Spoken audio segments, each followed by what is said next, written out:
Hey, hey, everybody, let's have some fun. You only live but once, but when you're dead, you're done. So let the good times roll. Let the good times roll.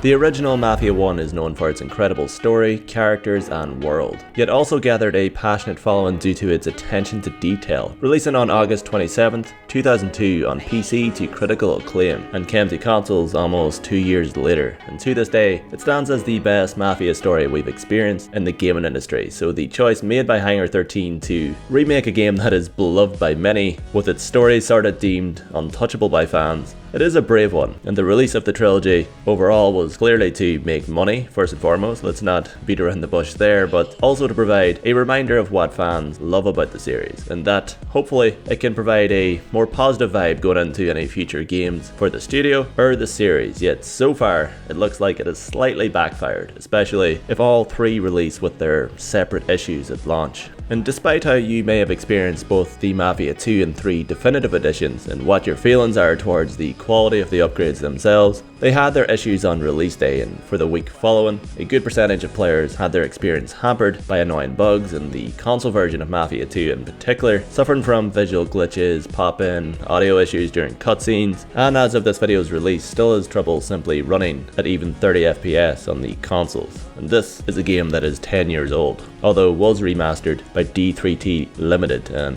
ran quite well on PC for me at least. Mafia 3's definitive upgrade was provided by an update, yet some issues that have existed since 2016 still remain, and the definitive edition, in my opinion at least, should represent the complete version of those games, and some fans can argue that they didn't get that with their purchase. It's fair to say that all the major focus has been on the Mafia 1 remake, which is one positive sign going into the game. They had a great concept for a Mafia 4, which we'd all love to see in the future, but honestly, before we ever get to see that or even think about it, a lot is riding on the reaction they get from the next launch on August 28th. This is probably the last chance, as the track record for the Mafia series over the last few years, and with the recent re-releases and 2016's release, it doesn't bode well for fans in terms of full confidence in this remake. It is, to me at least, a little worrying that 2K in particular seem to be still open to releasing games that clearly need more time in the oven, playtesting and quality assurance. This is the number one thing we want for the Mafia 1 remake, a perfectly bug-free and well-running game, and if this releases with any problems and future promises of updates that will fix issues after launch, it won't be good enough anymore. It'll form a negative cloud over what should be an amazing story to experience and world to explore, and simply put, I hope they do right by the fans of this game that hold Mafia 1 in the highest regard by having a complete game at launch. If that means delays,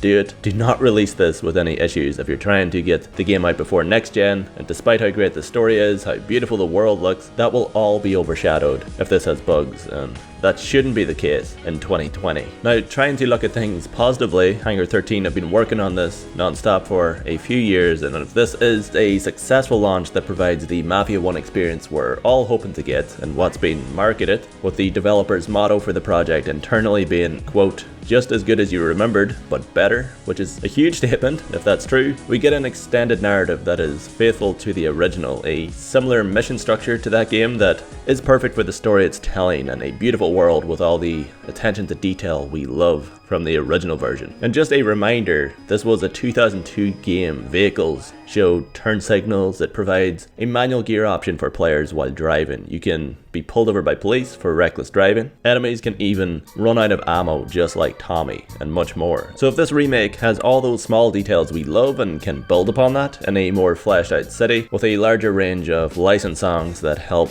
keep that 1930s feel of the game, and better voice acting and perhaps improved NPC behavior throughout the city, I cannot explain the excitement there will be for a future game in the series if this can be done correctly. And for people who haven't played the original and know very little about its story, on paper at least, this has all the ingredients to be one of the best stories you've experienced in gaming. But after recent releases, it's a big if. It just needs to be perfect at launch. And who would have known a year ago that the future of the Mafia series would be riding on the success and reaction of a Mafia 1 remake? But what do you guys think? What are your fears and hopes for the remake? What do you want from it then? To wrap it up, what are your thoughts on the trilogy and the definitive editions? Overall, did they meet your expectations or not? And once we get some gameplay for Mafia 1, expect more Mafia videos on the channel. We really don't want to make too many videos showing the same trailer and screenshots over and over like this video. That would get pretty painful for you guys. But yeah, we're always going to try and keep it real in here. This was just kind of a discussion of where we're at with the series right now and what our thoughts are going into the remake. But yeah, that's it for me. For more Mafia content, stay tuned here on TripleADigest if you want. Later guys, bye bye.